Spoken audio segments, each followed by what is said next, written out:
qui est un message d'amour. Un message pour que tout le monde puisse réussir. Dieu veut notre réussite. Dieu ne veut pas qu'on échoue. Il fera tout pour notre réussite. Il ne travaille pas pour vos échecs. Il travaille pour votre réussite. C'est tellement glorieux de savoir que Dieu veut que nous réussissions. C'est tellement glorieux, tellement extraordinaire, tellement fort. Dieu a tout donné pour que nous réussissions. J'avais une pensée sur mon cœur aujourd'hui. Demain, ce sera la fête des mères. C'est une fête culturelle. Je ne prépare pas mes messages en fonction des fêtes. Je dis même d'ailleurs des fêtes bibliques. Je prépare mes messages en fonction de l'inspiration divine. Ce que le Seigneur veut donner. Mais, quand j'ai préparé mon message, le Seigneur m'a parlé de la femme vertueuse. Alors j'ai dit, Saint-Esprit, tu as peut-être un mot pour les femmes. Amen. Je suis allé plus loin dans la pensée du Seigneur et dans la préparation du message. Et en fait, j'ai eu cette pensée de la sagesse qui est venue sur mon cœur. Et le Saint-Esprit me parlait en fait de la sagesse en fait qui peut être demandée, mais aussi la sagesse qui peut être transmise. Que nous voyons en fait dans la Bible qu'il y a deux manières en fin de compte, deux façons en tout cas, peut-être il y en a plus, en tout cas il y a deux façons dont je vais parler ce soir. Deux approches de la sagesse. Je crois en Jacques, il dit qu'effectivement, on doit demander la sagesse. La Bible nous enseigne qu'il faut que nous demandions la sagesse. Parce qu'on demande simplement à Dieu pour obtenir la sagesse.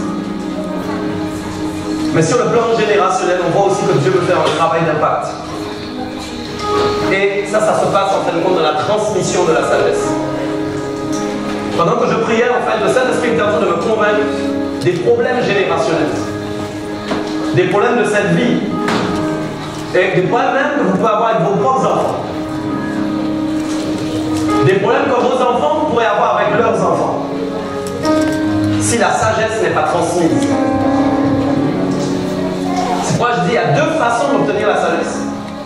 Une dans la prière, qui est dans le fait déjà de demander en prière, demander à Dieu de nous donner, mais aussi dans la transmission qui est effectuée de la sagesse. Tu vois, quand dans Proverbe 31, comme on dit, les femmes seront les mères, seront à l'honneur demain. Donc les femmes, les mamans. Mais j'ai envie de dire, en lisant Proverbe 31, je n'ai pas lu seulement un problème pour les mères. Je comprenais encore en relisant ce texte qu'il concernait autant la femme célibataire que la femme qui est mariée, que la femme qui est âgée, que la femme qui est jeune. Parce que ce proverbe contient en lui des préceptes essentiels pour la réussite de la femme.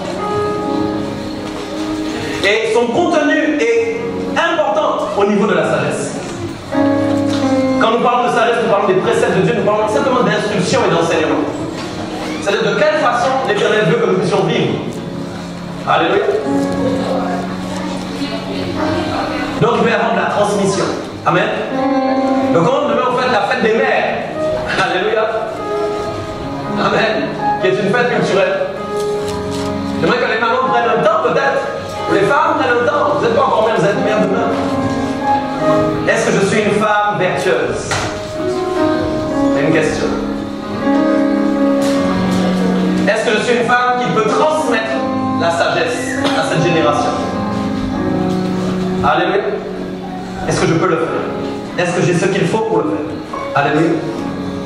Donc je vais lire un petit peu de ce texte tout à l'heure. Mais d'abord, je veux parler donc de la sagesse. Donc c'est pourquoi le message s'intitule la sagesse demandée et la sagesse transmise. Ok. Même je dis ça, la sagesse demandée et la sagesse transmise. Amen. Vous avez remarqué qu'en Guadeloupe, nous avons beaucoup d'échecs au niveau des nouvelles générations ou pas? Nos jeunes, c'est difficile. Je ne sais pas si vous l'avez constaté ou pas. C'est très difficile. Pourquoi? Parce que la sagesse n'a pas été transmise, c'est-à-dire l'instruction, l'enseignement n'a pas été donné. Mais si l'enseignement n'a pas été donné avant, c'est peut-être parce que ceux qui devaient avoir l'enseignement à transmettre ne l'ont pas eu non plus. Vous savez, on ne peut donner que ce qu'on a reçu. Pourquoi? Quand quelqu'un n'est pas chrétien, vous pouvez essayer de le convaincre des préceptes de la parole de Dieu, ça ne changera rien. S'il n'est pas touché par le Saint-Esprit, ça ne peut rien changer. Parce que quelqu'un ne donnera que ce qu'il a reçu. C'est pas que vous avez reçu le Saint-Esprit.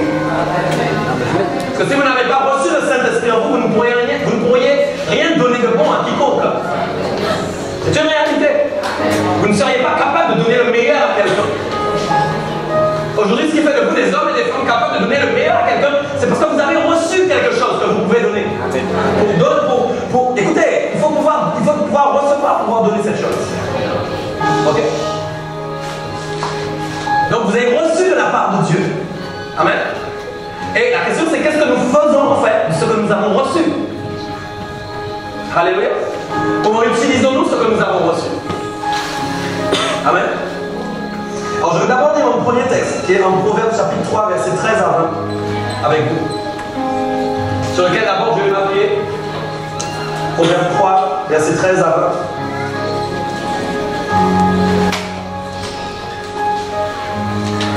Donc il dit, heureux l'homme qui a trouvé la sagesse. Est-ce qu'on peut dire ça? Heureux l'homme qui a trouvé la sagesse. Mais en fait, malheureux l'homme qui ne l'a pas trouvé.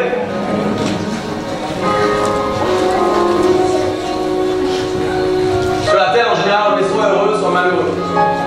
On est rarement entre les deux. C'est vrai, non? Si vous posez une question à quelqu'un, vous dites, est-ce que tu es heureux dans ta vie? Il va prendre le temps de réfléchir. Il va te dire oui ou non. La Bible dit que l'homme heureux a trouvé la sagesse. Amen. Ça veut dire qu'en fait, écoutez, être heureux, c'est quelque chose de capital. La course du monde, en fin de compte, vous savez que c'est la course au bonheur en réalité. Tout ce que les gens font dans leur recherche, dans leurs activités, sont des recherches du bonheur. Même s'ils ne disent pas je cherche le bonheur, mais leur âme cherche le bonheur. Parce que Dieu a conçu les choses ainsi.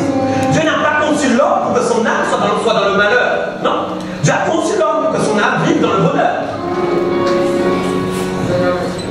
Donc votre vie, votre âme, cherche automatiquement le bonheur. Alléluia. Elle cherche à être heureuse. En réalité, quand quelqu'un vient sur la terre, personne ne cherche le malheur.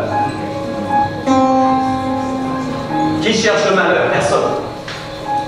On cherche à être heureux. La Bible dit celui qui a trouvé la sagesse, wow, il est heureux.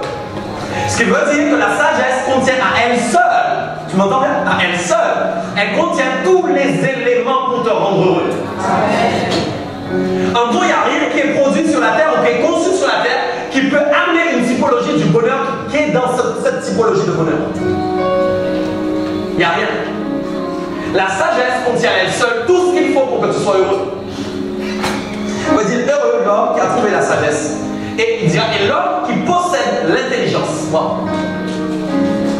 Donc la sagesse se cherche, l'intelligence se possède.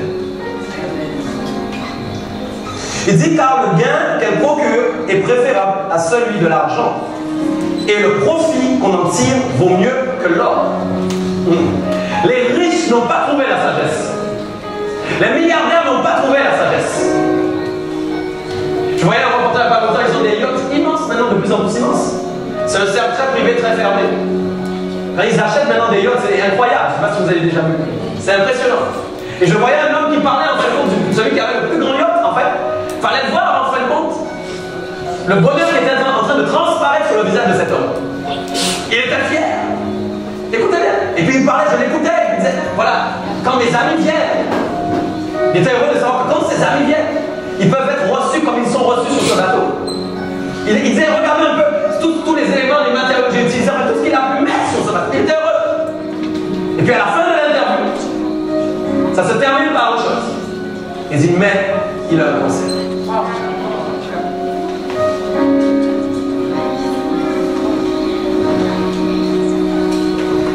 Donc vous voyez, tout l'or d'un homme ne peut pas le guérir.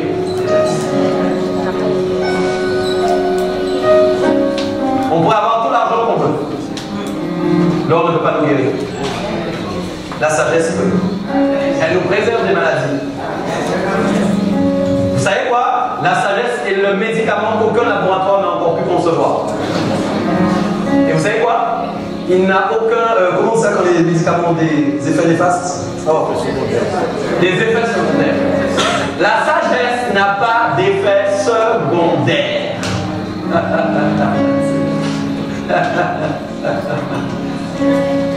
Les labos peuvent travailler, ils ne trouveront pas ça. La sagesse est une protection pour ta vie. Elle préserve ta santé. Ouais. Elle préserve tes choix. Elle préserve ton cœur. Elle préserve même les directions que tu vas prendre. Elle est extraordinaire. Elle est extraordinaire. Dieu est la sagesse innée. Il a conçu la terre et les cieux avec la sagesse et l'intelligence. Wow. Il avait ça en lui déjà. Il n'a pas eu besoin de s'éprouver pour déterminer quelle était en fin de compte la valeur de sa propre sagesse. Parce qu'il a en lui la sagesse parfaite. Et il veut que vous aussi, vous ayez en vous cette sagesse parfaite. Il a dit demandez-la. Demandez la sagesse, mes amis. Wow. Il ne t'a pas dit d'aller payer un prix. Il ne t'a pas dit de souffrir. Il t'a juste dit demandez-la. Question de désir, une question de cœur, une question de soif. Donc verset 15, elle est plus précieuse que les perles. Elle a plus de valeur que tous les objets de prix. Wow. Voyez, même les plus grandes bijouteries n'ont pas en fait compte dans leur vitrine la sagesse. Quand vous visitez, vous parcourez les vitrines à Paris, l'Arc de Triomphe, là où il y a l'Arc de Triomphe, sur les Champs-Élysées, il n'y a aucune vitrine qui a la sagesse. Aucun joyau n'est comparable à la sagesse. Les bijoux viennent de la terre, la sagesse vient du ciel.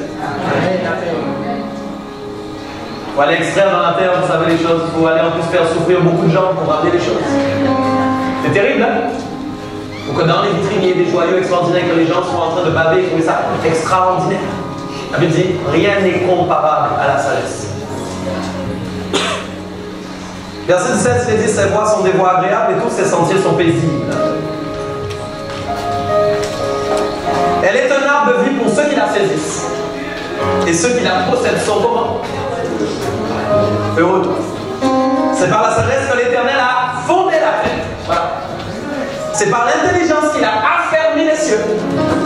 C'est par sa science que les abîmes se sont ouverts et que les nuages distillent la rosée. Wow. Même quand il pleut, c'est à cause de la science de Dieu. Les scientifiques ont cherché à comprendre comment la pluie pouvait se former, alors que Dieu le savait déjà avant eux.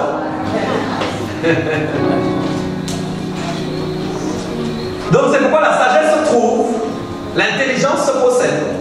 Ok? Et le profit de la sagesse est plus puissant que l'or et l'argent.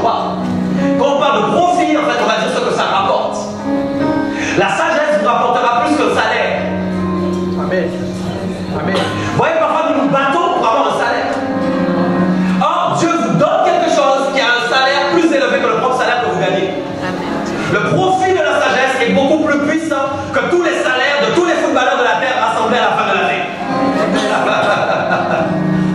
Wow. Et pourtant, pour combien les footballeurs gagnent bien? La sagesse a un profit pour ta vie, oui. La sagesse a une valeur pour ta vie, oui. Dans sa valeur, il y a la composition du bonheur. Elle permet que tu sois heureux. Alléluia. Alors, il y a une vision que le Saint-Esprit me donnait à travers ces 3 points. Puisqu'il est dit au verset 19, regardez bien. La sagesse de l'Éternel a fondé la terre. Okay? Donc c'est un principe déjà qui prouve que la sagesse déjà a un point particulier. Elle est en fait un plan de construction. Je sais pas si tu m'as compris. La sagesse est un plan de construction. Quand la Bible dit que l'Éternel, écoutez bien, a fondé la terre avec la sagesse, ça veut dire qu'il a utilisé un plan. Quand vous fondez quelque chose, quand vous construisez quelque chose, quand vous bâtissez quelque chose, il vous faut un plan. Donc l'Éternel, lui, a sorti son plan qu'on appelle sagesse. Et à partir de ce plan, il a bâti. Ok? Il a construit, il a fondé. Deuxième point, il a utilisé, écoutez bien, des matériaux. Vous savez, quand vous construisez quelque chose, il faut des matériaux. Et la Bible dit, c'est par l'intelligence qu'il a affermi les cieux. Affermi veut dire rendre plus fort, rendre plus solide. Donc quand l'Éternel, en fin de compte, a exécuté la construction de la terre, regardez bien, il a estimé, en fin de compte, un moment, regardez bien, que les cieux n'étaient pas encore assez solides. Bon, il a regardé le ciel, il a dit, il n'est pas encore assez dur, il n'est pas encore assez costaud. Est-ce que vous comprenez bien? Et qu'est-ce qu'il a fait? Il n'a pas utilisé la sagesse à ce moment-là, il a utilisé l'intelligence. Donc quand Dieu vous dit, vous êtes heureux quand vous avez la sagesse, vous savez ce qu'il vous dit? Il vous dit, vous êtes heureux parce que vous avez le plan parfait pour votre vie. Amen. En fait, vous ne recevez pas la sagesse. Vous recevez le plan de construction de votre destinée. Vous recevez en fait, écoutez, vous recevez dans votre esprit toutes les directives rassemblées pour entrer dans un chemin parfait. Amen. L'Éternel en fait vous donne en fin de compte toutes les conditions si vous échouez pour vous relever et pour ne jamais plus être en échec. Amen. Il vous donne le plan de votre vie. C'est quoi? Vous ne pouvez pas en fait ne pas prier pour recevoir en fin de compte la sagesse. Parce que vous en avez besoin pour connaître le plan de votre destinée. Le plan de votre destinée est composé de ce que vous devez faire ou ne pas faire. Le plan de votre destinée est composé des gens que vous devez côtoyer ou ne pas côtoyer. Le plan de votre destinée est rempli de toutes les informations qui concernent votre vie, de tous les choix que vous aurez à entreprendre pour réussir dans votre destinée. C'est pas quand l'Éternel a bâti, il a bâti avec sa sagesse. Alléluia. Il a bâti en fin de compte avec la pensée du constructeur. C'est extraordinaire. Et il ne s'est trompé dans rien. Quand il a regardé les cieux, il a dit maintenant, avec mon intelligence, je vais affermir, rendre plus fort. Donc c'est vrai que non seulement tu dois avoir la sagesse, mais tu dois recevoir l'intelligence pour affermir ce qui n'est pas encore assez affermi. Alléluia. Il a dit encore une troisième chose essentielle, il a parlé de science. Il a parlé de la science. Et il a dit effectivement, la science, c'est par la science que les abîmes se sont ouverts et que les nuages distillent la rosée. Moi j'ai mis en fin de compte la science, c'est le fonctionnement, la technicité. C'est-à-dire en fin de compte, la façon dont les choses fonctionnent, la technicité, la technique, est-ce que vous me comprenez bien? Donc quand Dieu te donne la sagesse, il te donne le plan pour ta vie, il te donne aussi l'intelligence pour affermir ce qui n'est pas encore affermi, mais il va aussi te donner le fonctionnement.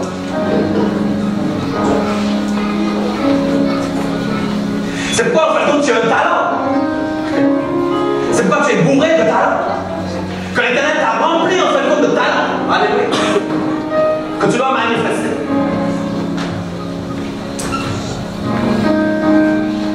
Amen. Alors il y a un point qui est très important. C'est que Dieu en fin de compte a besoin de vérifier l'exactitude de la sagesse qui est en toi. Pourquoi? Parce que Dieu sait que tu as besoin de la sagesse. Il sait que si tu n'es pas rempli de sa sagesse, il te manque quelque chose de très important. Et un des moyens que Dieu a trouvé, c'est de nous éprouver. Dieu n'a pas eu besoin de s'éprouver lui-même pour savoir si sa sagesse était parfaite. Parce qu'il est la sagesse innée. Il ne s'est pas éprouvé avant pour savoir si la sagesse était bonne ou pas. Non, il est la sagesse innée. Alléluia.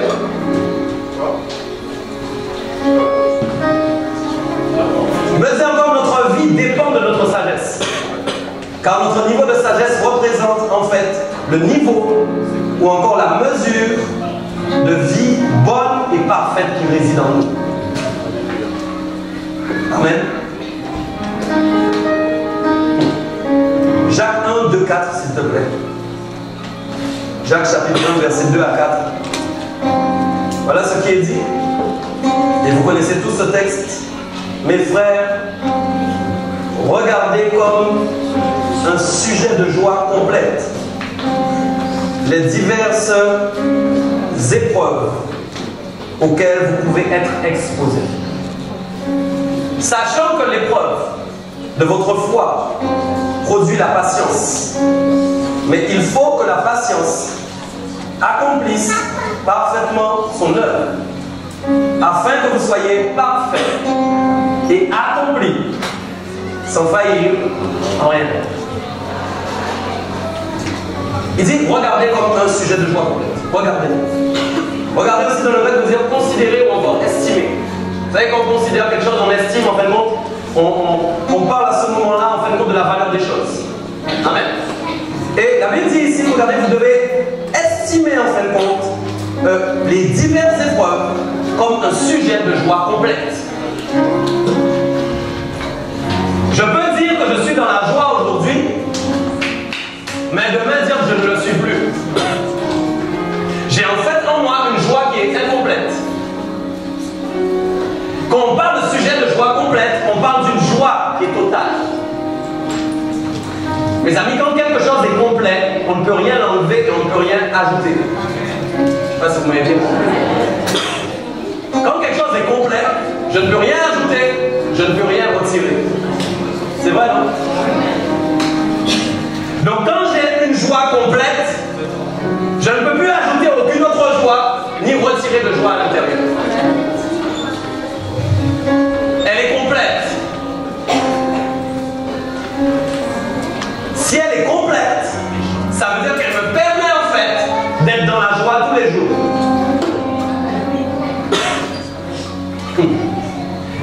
Est-il possible aujourd'hui d'être dans la joie tous les jours?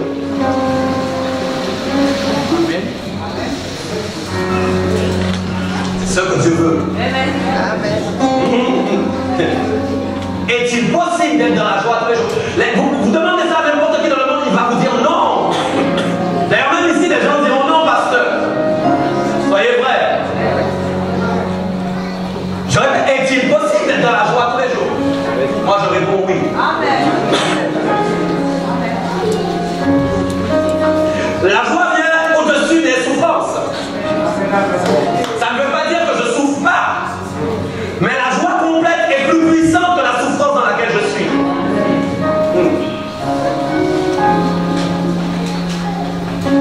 Et regardez bien. Il dit de considérer, c'est-à-dire d'estimer en fin de compte que toutes les épreuves auxquelles vous êtes exposés en fait sont le seul moyen pour vous d'être remplis de joie. En gros, écoutez, c'est malheureux à dire, mais si en fait vous n'avez pas d'épreuve, vous ne pouvez pas avoir la joie complète. Je vais gagner quelque chose d'extraordinaire. Je vais vous rendre heureux. Vous savez pourquoi? Vous ne serez plus jaloux des gens qui n'ont pas d'épreuve. Parce que quand vous regardez le monde, bien souvent, ouais, il y a des riches qui sont... Moi, des fois, je regarde un peu, je me dis, mais ces gens-là sont tranquilles, en fait. Le gars, il veut changer de pays maintenant, il y va, il veut s'acheter une voiture, il rentre, il l'achète. Excusez-moi de dire ça, même s'il veut avoir la plus belle femme du monde, il peut. Quoi? Oui. Le gars n'a jamais d'épreuve. Punaise, c'est un sujet de joie complète. Mais pourtant, vous voyez, vous ne pouvez pas être jaloux. Et c'est pourquoi vous ne pouvez pas penser même, mais pourquoi Dieu permet que certains n'aient pas d'épreuves et que moi j'en ai. Comment en fin de compte le méchant réussit et que moi qui suis juste, j'ai autant d'épreuves? Des fois, mais Seigneur, je ne comprends pas en fin de compte que cette personne que je regarde chaque jour, qui ne fait pas ta volonté, qui ne lit pas la Bible, qui ne prie pas, n'a pas d'épreuve. C'est pas normal.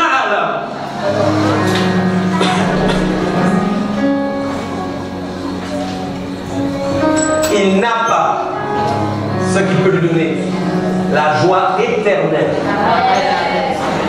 Quand on parle de joie complète, on parle de joie éternelle. C'est-à-dire que ce n'est pas une joie passagère. Les choses du monde sont passagères, les choses de Dieu sont éternelles. C'est la différence. Donc quand maintenant j'ai les épreuves, c'est-à-dire les diverses épreuves, c'est-à-dire les épreuves qui vont composer en fait ma joie parfaite. Pourquoi? Parce que mes épreuves vont m'apprendre à aimer Dieu d'une nouvelle façon à chaque fois. Les épreuves vont m'apprendre à chercher Dieu à chaque fois d'une nouvelle manière. Les épreuves vont m'apprendre à avoir la foi d'une nouvelle manière.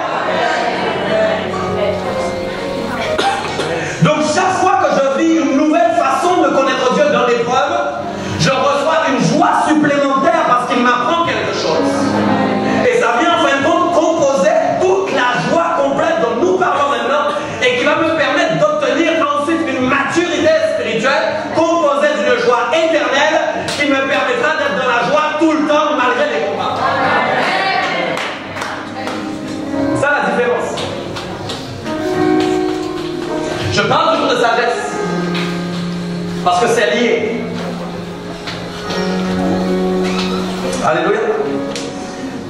dit, écoutez bien, sachant que l'épreuve de votre foi va produire, alléluia, la patience. Amen. Donc, si vous n'êtes pas éprouvé dans la foi, vous ne pouvez pas devenir patient. Ça, vous le savez. Je vais vous dire, la patience est la donnée principale de la sagesse. Amen. Écoutez, la sagesse c'est vaste. Hein? Nous pouvons parler de sagesse très longtemps. La sagesse a tellement de choses. Mais il y a une chose que la sagesse a et que les hommes n'ont pas, c'est la patience. C'est pas en général, quand nous sommes impatients, Dieu nous voit comme des insensés. L'impatient va chercher à faire. Il ne peut pas attendre, en fait. Écoutez, il ne peut pas rester là. L'impatient va voir des choses, mais il va dire, mais moi, écoute, je ne peux pas rester là. Il faut que je... Même quand Dieu lui dit, mais patiente, il ne peut pas. C'est pourquoi souvent, vous avez mis votre main dans les affaires de Dieu. Souvent, vous avez mis votre main dans quelque chose que Dieu préparait et Dieu ne vous a pas demandé de mettre votre main dedans.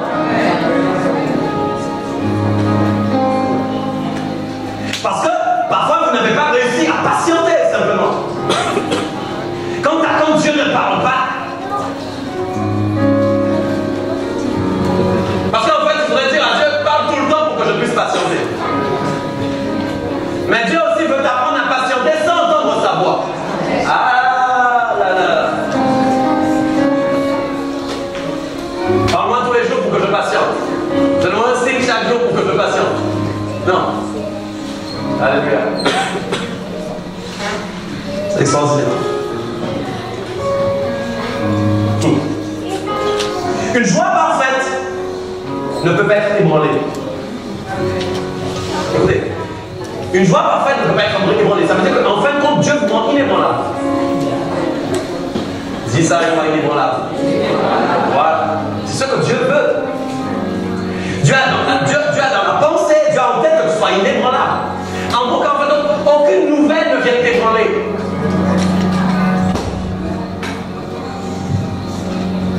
Bon. Ce sont les nouvelles qui ébranlent la joie. Ce sont les annonces qui ébranlent la joie. Mais Dieu veut te rendre inébranlable de toute annonce. Aïe aïe aïe, mal les sacs à la bouche. À cause de la joie qui est en toi. Alléluia. Une joie dans laquelle il ne manque aucune pièce, aucun modèle de joie, aucun élément de la joie.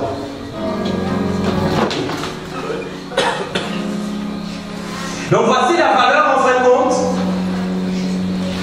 des épreuves. J'ai voulu leur donner une valeur. Les épreuves ont une valeur. Voici leur valeur. Patience, accomplissement et perfection. C'est pourquoi la Bible dit il faut que la patience accomplisse parfaitement son œuvre. La patience doit accomplir une œuvre en toi qui est parfaite. Et là voici, il faut être parfait, accompli, sans quoi? Sans faillir en... Voilà. Vous voyez quand on nous dit en fait, je vais vous donner la phrase préférée des chrétiens. Ouais, mais je suis un homme. Ouais, mais nous restons des hommes. J'ai menti? Dès que ça commence à être chaud là, hein? Dès que ça commence à être chaud là, le lundi ils sont spirituels, ils parlent en langue, ils prient au nom de Jésus-Christ. Dieu leur a parlé, Dieu leur a donné des bonnes nouvelles, Dieu leur a donné des promesses incroyables sur leur vie. Et puis le mercredi, il y a une mauvaise nouvelle qui est tombée. Quel a été son effet?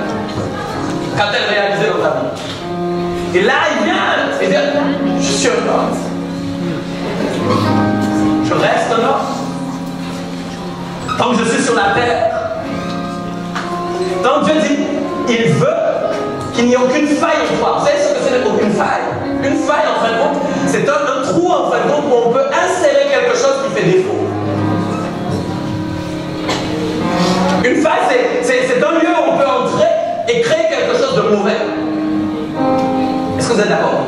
Donc, en fait, une faille, c'est une faiblesse. Et donc, ce que Dieu veut pour vous, c'est qu'en fin de compte, il n'y ait aucune faiblesse en vous. Wow. Mais oui, mais oui.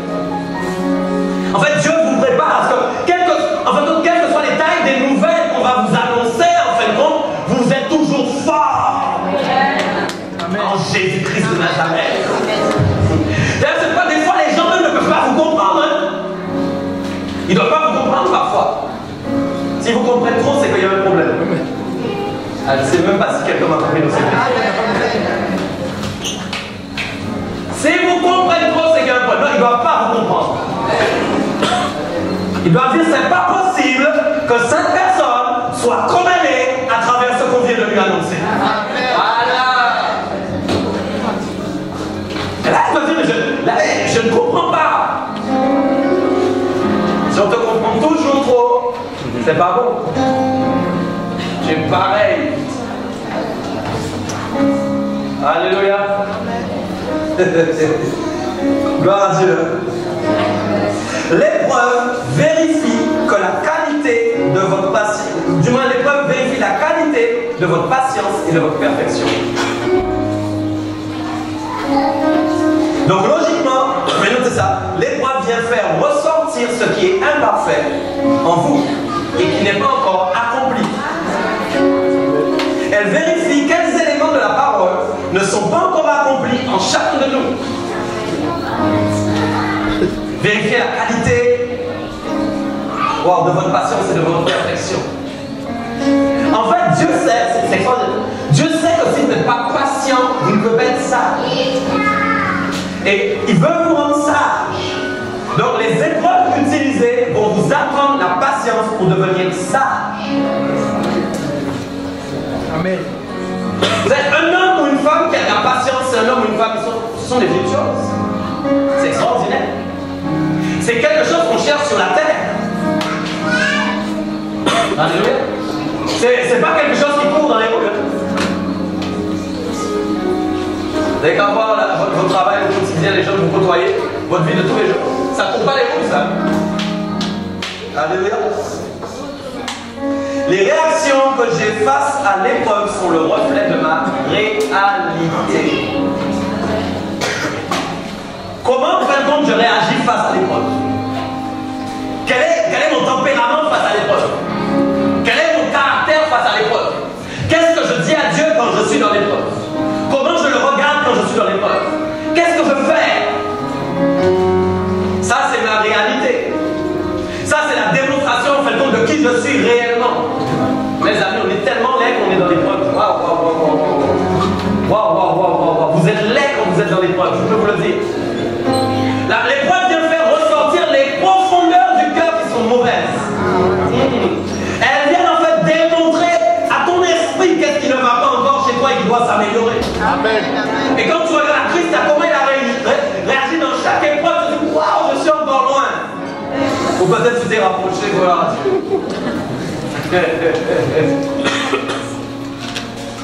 C'est ça. L'épreuve est là pour ça. La qualité de votre patience, la qualité de votre perfectionnement. C'est ça. Amen. Donc en fait, la patience, c'est une endurance, une persévérance. Vous ne pouvez pas être persévérant, endurant, si jamais vous n'avez pas de patience. Et vous savez, le salut, ça demande beaucoup de persévérance. Attendre que quelqu'un soit sauvé, ça demande beaucoup de persévérance. Attendre qu'une brebis qui s'est égarée revienne, ça demande beaucoup de patience. Attendre que le tonton se convertisse, ça demande beaucoup de patience. Vous voyez, quand vous n'avez pas la patience, vous n'aurez pas la sagesse, résultat, vous serez comme des insensés, vous allez parler n'importe comment aux gens, soi-disant tellement vous voulez qu'ils se convertissent, vous leur bourrez le crâne et vous êtes en train de rien faire à part un mauvais travail. Par contre, quand tu es patient pour quelqu'un, les amis, écoutez, quand tu es patient pour quelqu'un, ça c'est autre chose. Ta chair va partir à droite, ta chair va partir à gauche, ton oreille va vouloir tomber parce que tu n'en pourras plus, mais la patience va résonner dans ton cœur et la sagesse de Dieu va te donner cette force d'avoir le caractère qu'il faut face aux situations.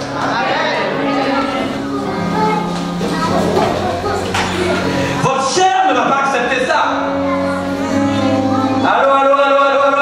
Dis-moi amen que je sois sûr que là. Ta chair, ta mentalité ne peut pas accepter, écoute-moi. Ton cœur même ne peut pas dire oui, patiente. C'est pas vrai. Mais tu vas faire des efforts pour plaire à Dieu. Parce que la motivation doit être dans le fait de plaire à Dieu, d'être agréé par Dieu. C'est comme ça que quand l'adorateur entre dans l'adoration, c'est quelque chose de particulier. Ouais, celui qui veut être agréé par Dieu va faire les efforts nécessaires.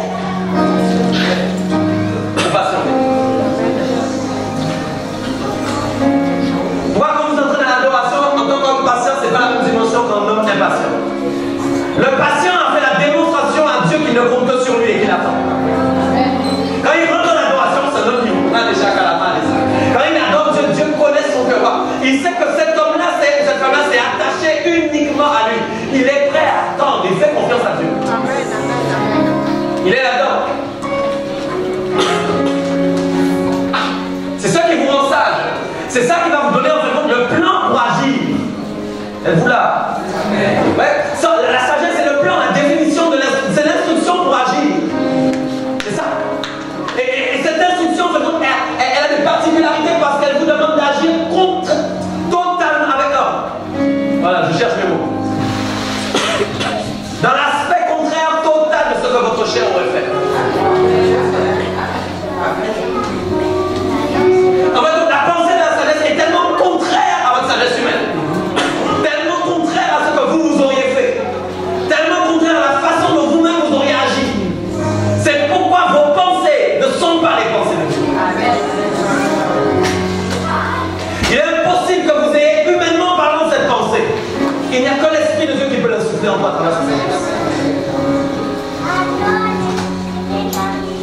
Et là, vous allez marquer des points. Vous savez pourquoi? Parce que quand vous allez commencer à composer avec la sagesse de Dieu, vous allez voir comment vous allez gagner des combats. Amen. Aïe, aïe, aïe, aïe. Aïe, aïe, aïe. Vous allez gagner des combats que vous n'auriez jamais gagnés avant. Les combats que vous perdez, c'est parce que vous n'avez pas agi avec la sagesse de Dieu. Quand on agit avec la sagesse de Dieu, on gagne les combats. J'ai parlé de gagner les combats, je n'ai pas parlé de perdre des batailles. J'ai parlé de gagner les combats. Je parle du combat, du combat, du combat, du combat, du combat. Je perds des batailles, mais je gagne les combats. Parce que quand je perds mes batailles, je vais voir l'Éternel et je récupère ce qu'il a à me dire pour aller vers le combat. Je repars au combat. Je suis un combattant. Je m'arrête pas aux batailles perdues. Je m'arrête aux bien gagnés. Alléluia. La Bible dit Jacques 1, si quelqu'un d'entre vous ici ce soir va manquer de sagesse, il faut qu'il la demande à Dieu, qui va donner tout simplement et sans reproche, et il va la donner. Regardez bien, écoutez, ça c'est l'amour de Dieu, extraordinaire. Vous croyez que, écoutez, Dieu en tant qu'architecte a le plan de votre destinée. Vous croyez qu'il le garde dans sa poche et qu'il dit tu vas faire telle chose ou telle chose pour que ça réussisse? Non, Dieu veut vous donner ça. Parce qu'il vous aime. C'est pourquoi des fois vous avez une mauvaise doctrine dans votre esprit. Hein? Il y a des sacrifices, c'est pas la peine de les faire. Il y a des choses acquises, mes amis. Vous êtes en train de sacrifier du temps pour je ne sais quoi, alors qu'il y a des choses acquises qui vous attendent. Dieu est un Dieu d'amour. Il veut votre réussite. C'est la pensée qu'il a dit ce soir. Mes amis, oh là c'est bon. L'Éternel, là, que vous avez choisi, il veut ta réussite. C'est ça qu'il veut. Est-ce que tu crois que Dieu s'est levé en disant, mais lui, je veux qu'il échoue? Jamais. Lui, je veux qu'il soit malade. Jamais. C'est pas le Dieu que je sers. Le Dieu que nous servons veut votre réussite. C'est pourquoi quand une maladie vient en vous, vous devez la faire sortir au nom de Jésus. Elle est illégale. Ce n'est pas la volonté de Dieu que tu sois malade. C'est pas vrai. Il y a des gens qui s'enferment là-dedans, je suis malade parce que Dieu le veut. Non, Dieu ne veut pas que tu sois malade. Peut-être une maladie est entrée dans ta vie à cause peut-être d'une chose dans ta vie que tu faisais qui n'était pas bonne. Peut-être que tu es trop stressé alors que tu es tombé malade, alors que Dieu te dit qu'il faut avoir une joie complète. Vous voyez que parce que vous êtes chrétien, vous ne tomberez pas malade. C'est si vous mettez la parole en pratique que vous ne tomberez pas malade. C'est pas parce que vous êtes chrétien. C'est pas parce que vous êtes baptisé que vous n'allez pas tomber malade. Ah, il y a pas de chèque et de mousse, ça calama et de mousse. C'est parce que vous mettez en pratique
mais Dieu ne veut pas ça.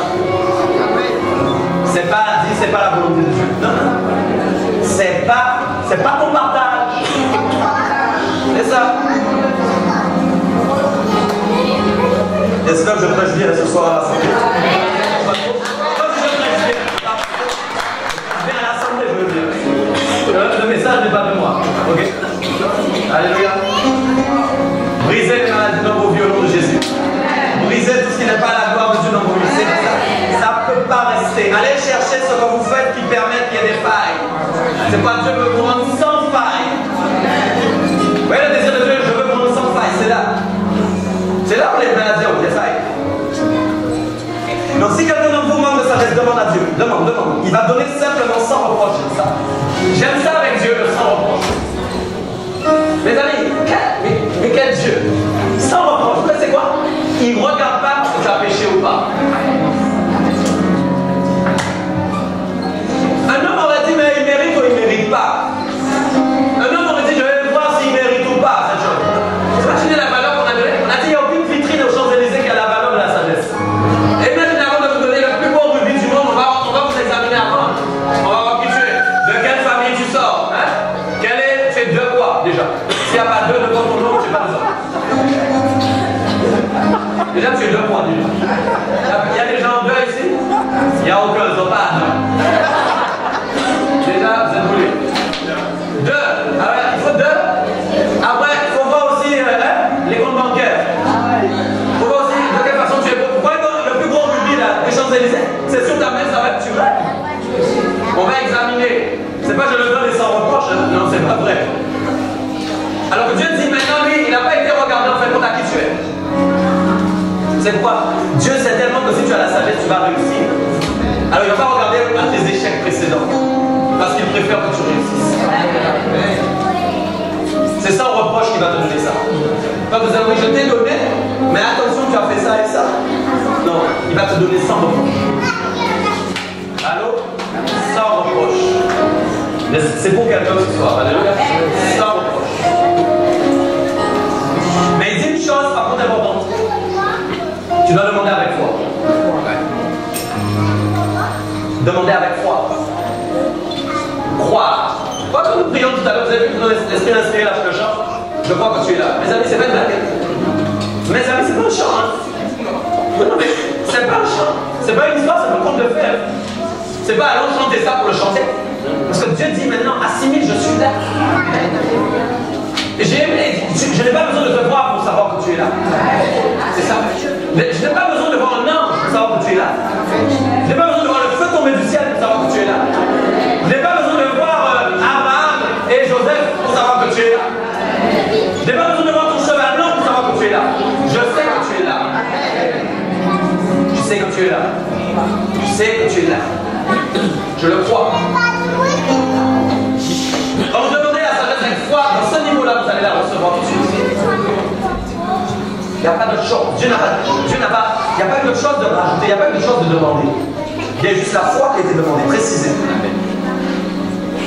Il a bien dit celui qui doute, qui semble au flot de la bête.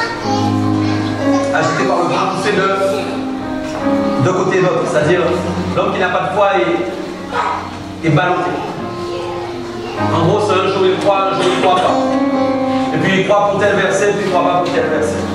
Puis il croit pour telle situation, mais il ne croit pas pour telle situation. C'est peut-être vous, pour sa chambre. Vous devez croire pour tout. Pour tout. Croyez pour tout. Croyez pour tout. Croyez pour tout. Je répète, pour tout. Croyez pour tout. Ne faites pas de sélection. Croyez. Dis, vous voyez, c'est même pas imaginable que quelqu'un qui est comme ça puisse espérer même recevoir la sagesse. C'est même pas la peine d'espérer. Je ne crois pas pour tout. Alléluia. Donc l'Esprit me disait, si quelqu'un manque du plan de construction pour bâtir sa vie, il a besoin de demander à Dieu qui va donner. C'est extraordinaire. En fait, Dieu sait que s'il vous manque quelque chose, vous voyez, peut-être là actuellement ce soir-là, il vous manque quelque chose. Peut-être il y a quelque chose pour votre destinée que vous n'avez pas encore. Il y a quelque chose pour votre cheminement que vous n'ai pas encore reçu. Mais Dieu dit, si tu demandes avec foi, je vais te donner. Vous allez recevoir une parole de Dieu. Vous allez recevoir une conviction dans vos cœurs. Et il vient vous parler avec l'écho de la conviction. J'ai aimé ça quand le Saint-Esprit a dit ça ce soir. J'ai aimé. Quelle est sa voix? Comment il parle? Comment il peut parler? Est-ce que je vais l'entendre me chuchoter quelque chose? Est-ce que je vais l'entendre audiblement comme je suis en train d'entendre le pasteur? Non. Mais il va me parler avec la conviction. Dans mon être intérieur, l'écho de sa voix va résonner dans la conviction. Je saurai ce qui est bon, je saurai ce qui n'est pas bon. Je saurai quel chemin je dois prendre, je saurai quel chemin je ne dois pas prendre. Oui, je saurai à quel rendez-vous je dois aller, à quel rendez-vous je ne dois pas aller. Vous comprenez? Je saurai si je dois aller en voyage ou si je ne dois pas aller en voyage. C'est pas Dieu avait dit, hein? Dis plutôt si Dieu veut. Voilà. Le si Dieu veut, c'est la conviction intérieure. Si Dieu veut dans mon être intérieur, je ferai. Oui. C'est pas le si Dieu veut que tout le monde dit, si Dieu veut, si Dieu veut, si Dieu veut, si Dieu veut, si Dieu veut, si Dieu veut, si Dieu veut, c'est devenu une chanson. Mais un si Dieu veut qui n'a jamais composé la voix de Dieu dans ton être intérieur, ça sert à rien. Si Dieu veut, si Dieu veut, si Dieu veut, mais il veut quoi à l'intérieur? Et l'on dit si Dieu veut toute la journée. Mais pourtant à l'intérieur, il n'y a aucun si Dieu veut. Je prie au nom de Jésus qu'à l'intérieur, il y ait si Dieu veut. Et puis dans ta bouche, vous savez, l'air spirituel. Les airs spirituels. On dit si Dieu veut, oh, c'est un chrétien. C'est un chrétien. On l'a repéré. On l'a repéré. C'est un chrétien. Incapable de faire des choix pour sa vie. Incapable de changer de dimension dans sa vie. Incapable de passer à autre chose. Incapable de savoir s'il va aller à droite ou à gauche. Ça a servi à quoi? À rien.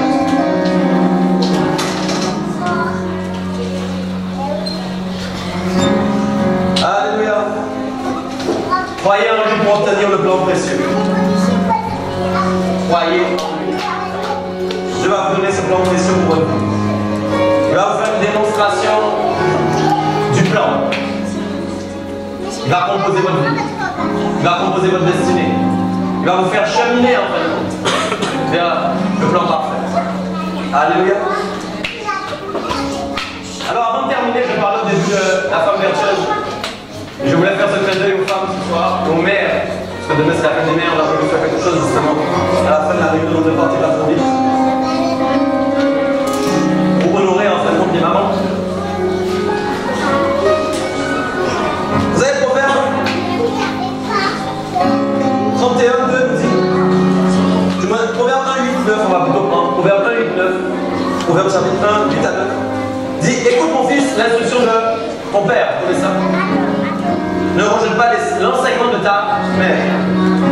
Car c'est une couronne de grâce pour ta tête et une parole pour ton cou. C'est quoi je disais au début du message? Il y a une sagesse transmise et il y a une sagesse qui est demandée. La Bible dit en fait que l'enseignement d'une mère c'est une couronne de grâce pour notre tête. Et il y a un verset dans Jacques 1,12 qui dit aussi que heureux l'homme qui supporte patiemment la tentation, car après avoir été prouvé, il recevra la couronne de vie que le Seigneur a promise à ceux qui l'aiment. Si vous n'avez pas l'instruction d'une mère, alléluia, il y a des choses que vous ne pouvez pas apprendre. C'est quoi les mères ont besoin de recevoir la sagesse de Dieu pour enseigner leurs enfants. Très important. Ces deux couronnes-là, elles sont liées, j'ai aimé ça. Je dis effectivement, c'est extraordinaire de voir que Dieu dit que quand une mère parle à son fils ou à sa fille, en fin de compte, cet enfant reçoit une couronne de grâce pour sa tête. Wow. Et que la Bible dit plus loin, en fin de compte, dans Jacques, dans le Nouveau Testament, que si quelqu'un a appris à patienter, résister pendant la tentation, il reçoit une couronne de vie. Vos enfants apprendront à résister à la tentation si leur mère leur a appris ce qu'est Dieu et ce qu'est le diable. S'il y a une maman qui les a instruits pour connaître la sagesse divine, pour comment vivre sur la terre. La tentation, c'est quoi? C'est ce qui est contraire à la sagesse de Dieu. La tentation, c'est tout ce qui est contraire à ce que Dieu veut. Donc si nous l'apprenons à nos enfants, ils vont aussi pouvoir résister, même s'ils n'ont pas encore accepté Jésus-Christ. Écoute ce que je te dis. Ce que vous inculquez va se manifester dans leur vie si vous l'avez bien inculqué. Même s'ils n'ont pas encore Jésus-Christ. Amen. La sagesse, c'est pas fait seulement pour ceux qui ont Jésus-Christ. Hein. C'est fait pour amener aussi les gens à Christ.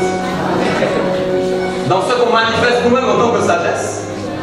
Okay? Et dans ce qu'on leur apprend de la sagesse. Donc je voulais vraiment juste rappeler à quel point cette femme vertueuse est extraordinaire parce qu'en fait elle était une mère qui pouvait instruire. Ses enfants se rappellent d'elle.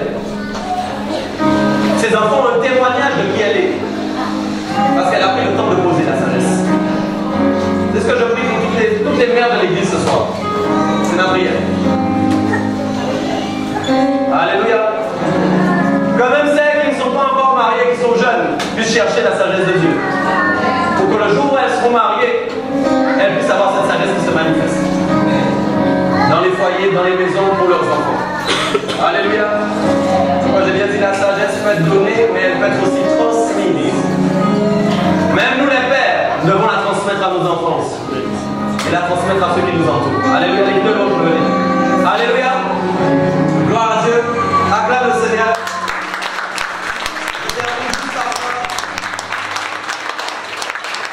Je termine par Jésus. Jésus-Christ le plus grand, le plus fort. Sagesse incarnée lui-même. Il a dit quelque chose qui m'a plu, que vous connaissez tous et toutes. Savez-vous que la sagesse est aussi un joug?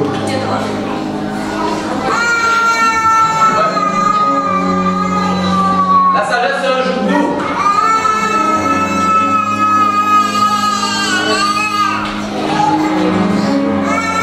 Vous savez en fait, la sagesse c'est ce qui nous conduit. Et les jougs des esclaves, vous savez à quoi ça servait? Il y en avait qu'on posait sur le cou là. Et on les dirigeait avec. Amen. Quand j'ai sur moi le joug doux, j'ai en fait le joug de la sagesse. C'est-à-dire je suis esclave de Christ. Et à cause de ça, je suis conduit en fin de compte vers le meilleur chemin. Vers la meilleure direction. C'est extraordinaire. Pourquoi elle dit venez à moi vous qui êtes fatigués, chargés, voilà. Je vais vous donner en fin de compte du repos. La joie parfaite c'est aussi le repos. Les amis, comment on peut être en repos quand on est dans l'épreuve? Comment on vit ça? Les gens en parlent, mais est-ce qu'ils le vivent? J'ai posé une vraie question. Les gens parlent, mais est-ce qu'ils le vivent? Est-ce qu'ils vivent le repos quand ils sont dans la difficulté? Le repos de leur âme? Est-ce qu'ils dorment quand ils sont dans l'épreuve? Ou est-ce qu'ils sont insomniaques? Les insomnies, c'est pas ton partage non plus. Tu dois dormir. Si tu dors pas, tu seras malade. Amen. Prenez mon joug sur vous et recevez mes instructions. C'est ça que j'aime. Recevez. En gros, si tu ne prends pas la sagesse sur toi, tu ne peux pas recevoir les instructions. Car je suis doux et humble de cœur, vous allez trouver du repos pour vos âmes. Car mon joug est doux et mon fardeau est léger. Joug doux en fait égale instruction et enseignement, direction, sécurité et réussite.